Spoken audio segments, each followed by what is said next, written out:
Hello, everyone. Welcome to Monday. My goodness me.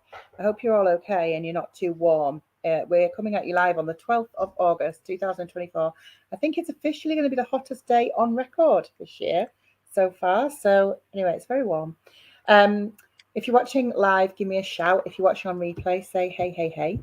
For those of you who don't know me, my name is Heidi Mavir. I'm the founder of EOTAS Matters.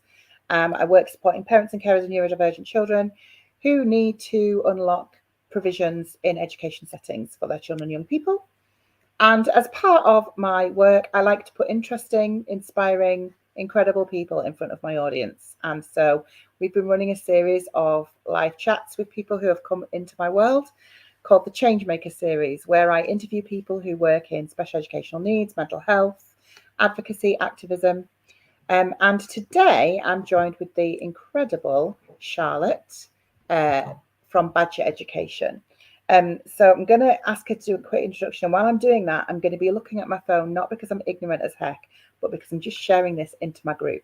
So, Charlotte, hello. Hi Hello, everyone. hello. You all right? Yes, I'm good, thank you. Good, good, good. Thanks for being with me. So let's have a bit of a chat about you and your work and what you do. So while I'm just sharing this into the places I want to share it to, could you just give us a bit of an introduction and background into you, who you are, what you do, what your background is? That would be amazing. Yeah, absolutely. So I'm Charlotte. I'm um, based in the northeast now. I've worked in education for 20 years, more than 20 years. That always terrifies me when I work that bit out. Oh my God. And I went into education from the very start wanting to work in special needs from various experiences in university and after. So once I'd done my teacher training, I went straight to work in a special needs school. And I've worked in that sort of realm in the UK and overseas, in sort of every setting going. So from primary mainstream to primary special into secondary, in additionally resourced units, in special needs, the sort of whole shebang. And yeah, we moved overseas for that for a while as well. I'm a parent to three small people, and we're a very neurodivergent household. And I suppose there was kind of a bit of challenge with that, insofar as I recognised, particularly with one of our children, that difference from when they were months old, and the battle to get any professionals, health, education, on board with recognizing that as well, and to get ourselves any support with that was a huge challenge. It went on for years and years and years. And that whole experience of just not being believed or not being validated in the experiences that we were having, being Mm. recognized as anything by anyone else, was really part of what kind of formed what's going on now, I suppose. Yeah. Being Yeah, told that you were that there was nothing wrong with them, that kind of stuff. yeah. And And yeah. that, because it was sort of my specialized work area, what I constantly got told was, you're looking for it, you're seeing what's not there because you think you know it. Uh, Um, mhm. and that sort of, you know too much, so you're seeing more than there is. Um, yeah, which I know isn't a solo experience. I've heard it from many, many other people in many walks of life. Um, but I think that's what really is a big part of driving what I want to do next, and what I want to be able to support other professionals with, that being able to recognize when parents actually have got that expertise, and being able to accept that parents are experts in what they have in front of them day in, day out, in all sorts of different settings. When we have children, we take them, from anywhere, from the local shops to a soft play to group activities to wherever it be. And in the years before they even get to school, we build up a picture and an amazing array of knowledge about how they react in different situations and settings and to different people. And we are real experts in that experience. And, you know, that's so undervalued in so many ways. Yeah, by a lot of people who don't have that wider picture necessarily of the children that are in front of them. And what was your experience? Because you've worked a lot in specialist settings, you said. So Yeah.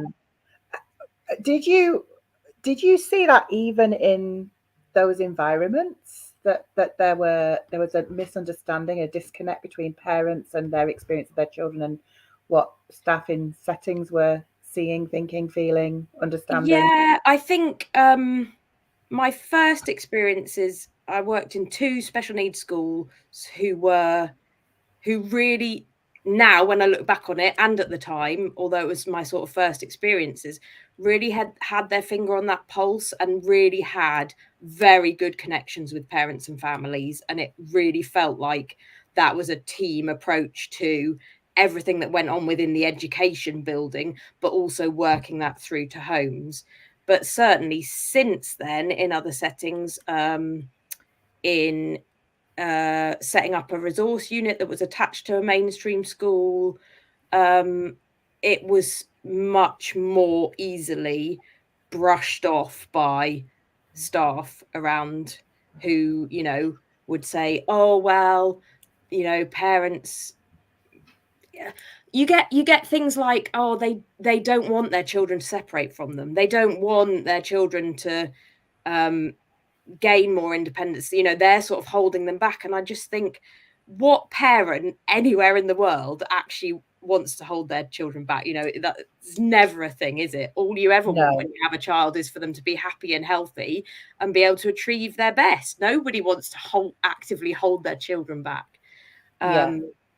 So I've had, we hear that a lot, don't we? That kind of yeah, like that amateur psychology around, like, you know, that everyone's an expert in Munchausen by proxy. yeah, And you know, this parental blame around parents with disabled children, and we're painted as, you know, worrying too much and being codependent with our kids, and yeah, you know, and it's not accurate. It isn't accurate at all. no, But it's common.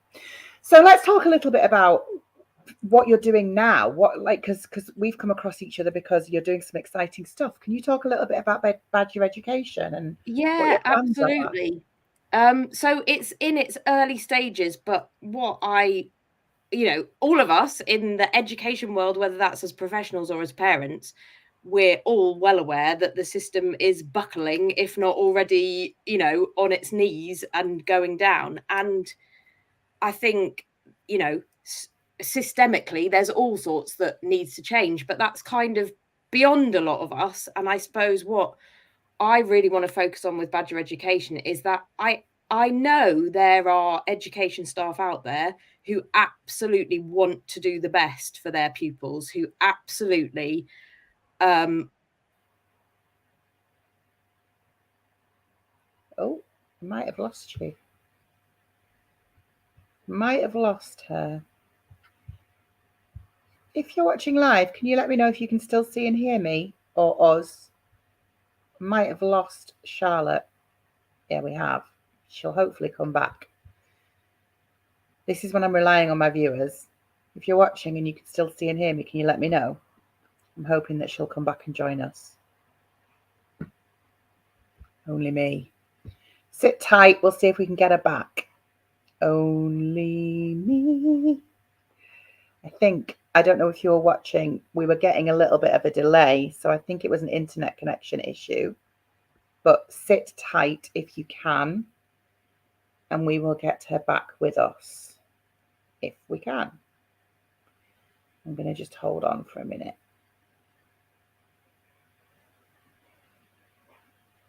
She's back. Did something die?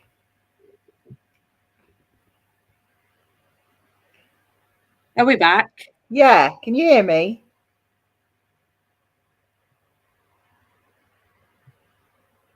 I think we've got a delay. Can you hear me okay? I can now hear you, yes. Okay. Yeah, so what I was saying was that we know that staff are overwhelmed and they need that good, accurate, up-to-date advice and support, so that they can provide that best quality education for the pupils that they find in front of them. We know there aren't the special school places that we need. We know there aren't alternative provisions for everyone that really ideally needs them. Um, but it's about how can we upskill those staff in settings, to really be able to provide what those individual pupils need. Um, Mm.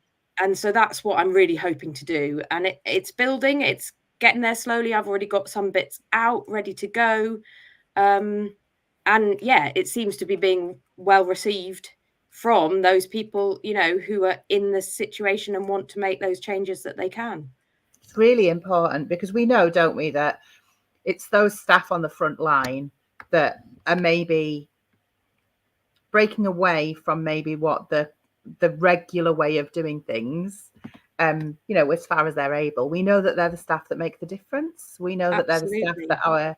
that are the difference between our kids being able to go to school or not go to school or whatever that might be. Yeah. It's really important. And I think, even from me, teachers get a bashing from special educational needs parents, and the system gets a bashing. Yeah.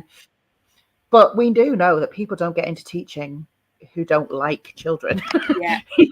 If you're a teacher, you're in teaching because you care about kids and you want to do right by them, right? So Yeah, absolutely. And it's about making things practical and achievable.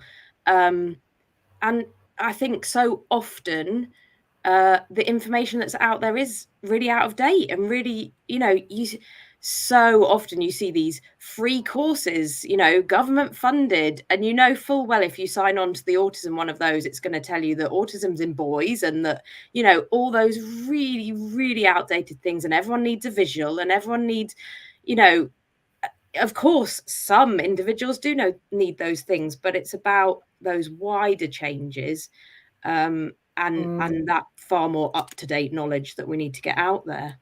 And your kind of approach is, I think what a lot of the professionals that I've come across through this program that we've been working on together is, if we make adaptations for neurodivergent kids, all kids benefit, right? This isn't just Absolutely. this is inclusion in every sense of the word. Yeah. Yeah. So you're working with professionals and you're gathering a community of professionals to you, and you've got a Facebook group called Support and Nurture for Autistic Pupils for Education Staff. What kind of things are you doing in there? So we've got just over 100 members now. It's growing nice and steadily. And it's really, at the moment, I'm trying to address things that are coming up for them as they're, looking towards starting a new term in September. What sort of things can they have ready? What can they read up? Good articles that I know will be useful. And then having that collaboration of, what have you already tried? What discussions can we have around that? And while it's that sort of manageable size, I think that's really nice that we can have those open discussions a bit more. Obviously, if things grow to be bigger, how we manage that will have to change and develop. But yeah, at the minute, it's very much we're coming to a new school year. What can we do to prepare for that?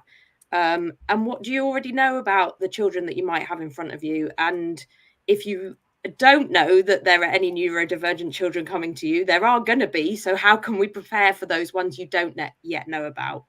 What Sort kind of of things would be conversations? What useful? are you hearing from people in your group? Are there common themes from people who are finding you, who are working in settings that? Yeah, I think a lot of the time they are concerned about that it's going to be a lot of physical making resources, a lot of time consuming, making things, preparing things. And I think what I'm really trying to reflect back to them is actually one of the first things you need to do, and the most important things you need to do, is build that relationship, get to know those individuals that are actually with you. What do they like? What sets them alight? Because those are going to be the key things. They need to feel like you're a trusted and supportive adult before anything else. You can prepare all the social stories or all the visuals in the world, but if they don't feel any connection with you as the adult in the room, everything's going to go wrong. So actually, not to worry too much about that physical setup of things, but how are you going to approach things, and how are you going to build those connections, and what sort of things could you do in those first few weeks that might support that? Yeah, God, I love that, because I think we too often see things that are like, I know that you've got a resource that you've made available for people about achievable adaptations for settings, and I think we too often see things that are not what you're doing, which are like, here's some strategies to get autistic kids to do what you want them to do. Like, Yeah, here's some interventions, and yeah, from the get-go we're setting them up to fail, right? And so your kind of logic and your approach and your philosophy is very different to that, right? yeah. It's all about that human connection. It's I think so often we reflect on what is it that upsets, what is it that causes the dysregulation? And actually, if we know what sparks joy for an individual, even once dysregulation comes into it, we can use those joyful things to help manage that. And why do we always look at the negative of, oh, this will be a trigger, this will cause difficulties? Yes, obviously that knowledge is useful, but if we can approach those new connections with what is it that's going to set them alight, what is going to provide them with a moment of joy in a day, and if we have that knowledge, it's so much more powerful. Yeah. Oh my God, totally. Like, I've taught with Kate Jones before. It's kind of a thing that I bang on about, that, when we talk about autistic people, we spend way too much time talking about what autistic trauma looks like, and not enough Yeah, time talking about what autistic joy looks like. And, even by default, we're defined by our trauma and our trauma responses because of the DSM-5 and how we're diagnosed. yeah, We're defined, we only get diagnosed when we're starting to become inconvenient for other people. absolutely. um and for that reason, we're missing lots of children and young people who, if they were given the space to express their neurodivergent joy and live in it, we probably wouldn't have the number of kids that we've got crashing out of school, right? Absolutely. Yeah. Absolutely. And Yeah. it's reflected in everything, isn't it? How many times do you hear professionals like discussing your neurotypical children with, oh, they're great at football, or their main strength is reading, or whatever. And then when we're talking about our neurodivergent children, it's, well, they really struggle when. That balance has to change, doesn't it? It absolutely does. That kind of unconscious bias Yeah. needs challenging, for sure, for absolute sure. It's exciting what you're doing. Like, tell me what it is that excites you about this work. Tell me what you've got coming next and what you're hoping to do. Like, talk to me a little bit about bigger picture stuff. Where do you see this going? Well, hopefully these things will grow, and I've got some other PDFs that I'm developing at the moment. One that people have been very interested in, but I don't think it's going to be quite as they're expecting. So I'm developing a PDF at the moment around zones of regulation and whether it actually is a useful intervention for many of our children. And I've had lots of people coming into the group saying, "Can't wait for the zones of regulation information." And I really hope it will be useful. I'm not putting it out there to be problematic.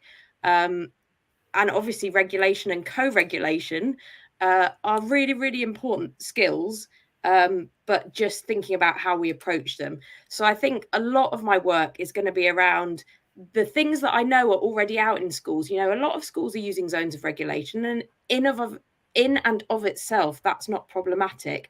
But how it's implemented and how it's used, and how children are actually taught to use it, rather than just, here's some color coding, off you go, everyone must know how to use this.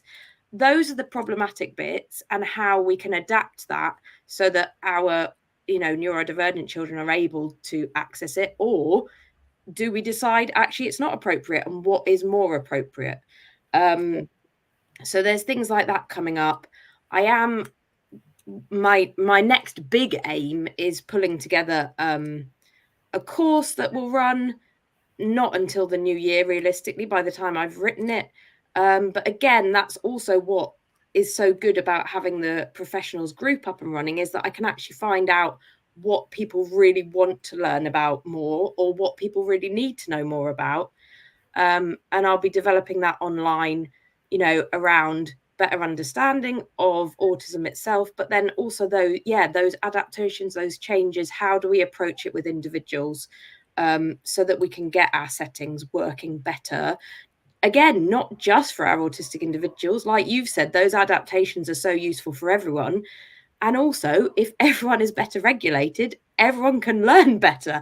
That's just the same across any setting. And it also helps staff to remain calmer. Education staff want to be teaching their children, and they have all those extra pressures. And actually, if the class is better regulated, the adults are better regulated, all of those things are a positive spiral. So yeah, that course will be coming together. I've already got modules drawn out and things, but it's just getting all the bits together for that to happen. I really love that. I love that approach of, this is a whole class experience. This is a everyone in the room experience. Like that thing of it really kind of like honors what we know about some of our autistic kids, that they are the canary in the mine in classrooms. If an autistic kid is dysregulated in a classroom, there's a very good chance that all of the other children in the classroom are feeling that. It's just that the autistic kid is showing it. So yeah, absolutely. I think it's really, and you're right, we need education staff who understand that about their pupils and about themselves. Yeah, absolutely. We need that for calmer spaces for everybody, for nicer working environments for everyone, for safer spaces for everybody. And I think if I would love to see, and I think this is some of what your work is moving towards, I'd love to see a place where we have education staff talking with all children about what regulation means, and prioritizing co-regulation, because you can't regulate until you can co-regulate. No, And absolutely. giving a kid a piece of paper about zones of regulation without actually experiencing that with them is completely pointless. Yeah. So I'm with you on that front, 100%. And I think so often there's this jump towards regulation, and you think, actually, even as an adult, how often do I just regulate myself? Like, very rarely. There's normally someone else I'm ranting to, or someone who's giving you a hug, or we're all humans are about co-regulation. The same with independence, the drive for they will do things independently. Well, I live in a household where I rely on the others in the household. Am I an independent adult? No. I have groups that I rely on for all sorts of things. I think they're probably few and far between who are, living completely independently, and often that's maybe not their choice. But building those relationships where we have that co-regulation, and where that's respectful, and who you go to for which bit of regulation is possible, and there are choices there. It's so important. Yeah. And also understanding that regulation doesn't necessarily mean calm. It means the right amount of energy for whatever environment you're in. Sometimes being regulated, playing rounders, being regulated, playing rounders, you're running, right? You're not like sat on the floor cross-legged humming. We don't give our neurodivergent kids that kind of luxury. We hold them to such high standards. I love it. I love what you're doing. I think it's really important. So people can find you. I follow you on Instagram. I follow you in lots of places, but I like your content on Instagram especially. So if you want to go and find Charlotte, she is badger.education on Instagram. Her Facebook page is Badger Education Inclusive Support. She has got a group for professionals if you'd like to come and join her in there. Do a search for support and nurture with an ampersand, support and nurture for autistic pupils for education staff. And you can also get her freebie, which is 5 achievable adaptations for education settings, from her social media. And we'll make sure that all of these links are dropped in the comments as well, or Charlotte will, or one of my team will, one of us will do it. If you're watching on replay and you're like, I definitely need this, comment and we'll make sure that you get it. Yeah, definitely. And come and find Charlotte and follow the work that she's doing, because this is what will make a difference. While we're trying to turn the massive ship that is the system that's on its knees, having educators who are neurodivergent informed is what will make the difference to our kids while we're waiting for that reform. which could be a long Absolutely. time coming. So. That's it. And we need the changes now, don't we? We need things to change on the ground while all that's going on in the background. Yeah. We do, because all the while we've got kids in classrooms and they need to be as supported as they can be. Yeah. And I think the other thing as well is that I think if educators know this stuff, they will do it, because they're committed to spending the time in the classroom. They're in the classroom. Teachers are not afraid of hard work. No, absolutely. And they see and feel the difference pretty quickly when they get things in place. And so then you're onto a winner, aren't you? If you know if it's working better, then you're going to keep doing it. 100%. So if you're watching this, even if you're not an educator, if you have someone in your life who is a teacher, a teaching assistant, someone who works in a school setting, this would even apply to non-classroom staff as well, come and find Charlotte at Badger Education, point them in her direction. Thanks for being with me today, Charlotte. I'm sorry about the problem at all. Issues. Keep us posted. Let us know what's happening. We'll make sure that we keep sharing your stuff. Stay with me and I'll say goodbye to you offline. But for now, everyone watching along, thank you for joining us and we'll see you all later.